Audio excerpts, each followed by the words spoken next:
Bismillahirrahmanirrahim. Assalamualaikum warahmatullahi wabarakatuh. Perkenalkan, nama saya Novian Andriansyah Mabrumpit. Saya berkuliah di Universitas Ihsan Gorontalo, Fakultas Hukum.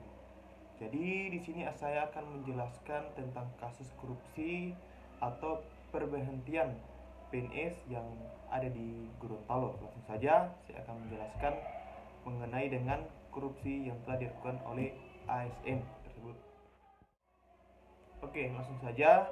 Badan Kepegawaian Negara (BKN) pada tahun 2018 merilis jumlah koruptor berstatus aparatur sipil negara yaitu ASN di seluruh Indonesia. Jumlahnya mencengangkan, terdapat 2.357 orang, 42 diantaranya merupakan ASN di Gorontalo. Sesuai ketentuan, mereka harus diberhentikan dengan tidak hormat atau dipecat dari status PNS. Jadi di Gorontalo, pemecatan terhadap ASN koruptor sudah dilakukan sejak Desember 2018 oleh Pemda Kabupaten Gorontalo telah memberhentikan 2 ASN yang terbukti pidana.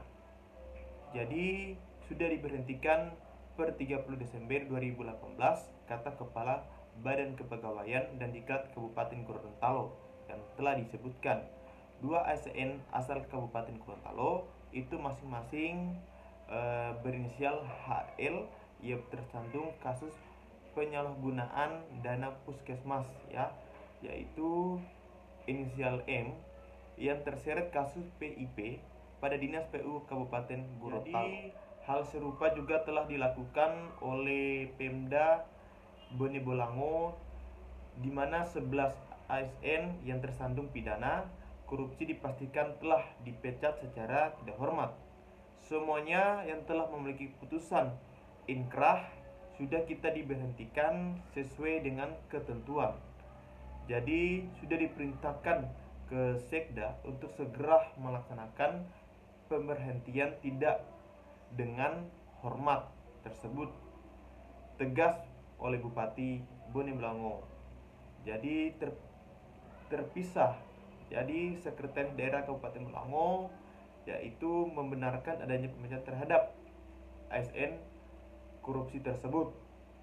Iya, katanya benar, lebih dulu melaksanakan PTDH. Yang pertama kita PTDH adalah penjabat berinisial ZAI sejak September 2018 dan yang lainnya pada Februari 2019 telah diberhentikan secara tidak hormat.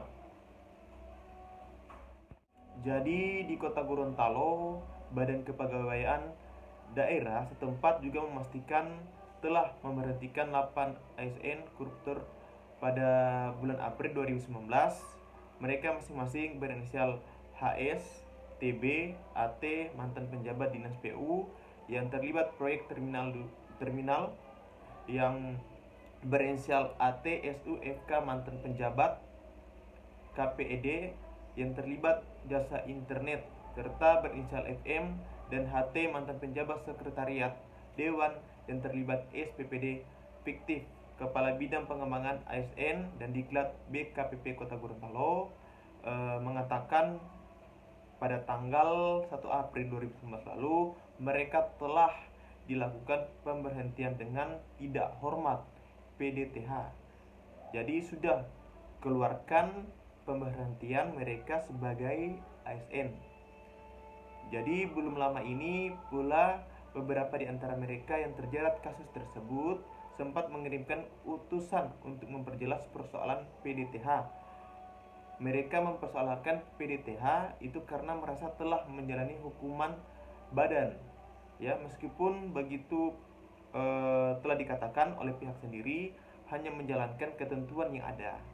Sudah ada ketentuan yang menegaskan setiap ASN yang terjerat kasus korupsi dan telah mendapatkan putusan inkrah dari pengadilan harus diberhentikan dari ASN karena sudah ada hukum terkuat di situ. Jadi harus diberhentikan secara tidak hormat. Oke, jadi begitu pula dengan Kabupaten Pohuwato.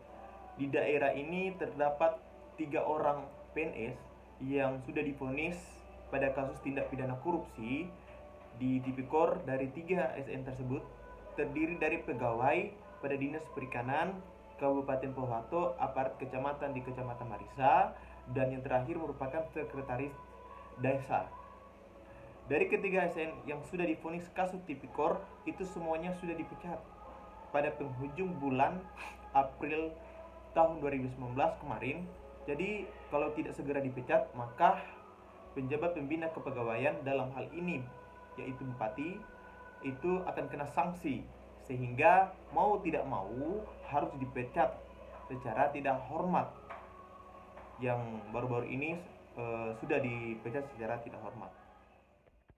Jadi pemecatan itu kemudian dipertegaskan oleh putusan Mahkamah Konstitusi bahwa ASN yang telah memiliki keputusan pengadilan berkekuatan hukum tetap harus dipecat secara hukum yang berlaku. Jadi Kepala Biro Hukum, Komunikasi dan Informasi Kemenpan RB menyatakan beberapa putusan tersebut dapat menjadi dorongan bagi penjabat pembina kepegawaian PPK melakukan pemecatan kepada PNS tersebut yang telah melakukan adanya tindak pidana korupsi. Oke, itu mungkin penjelasan dari saya mengenai dengan tindak pidana korupsi.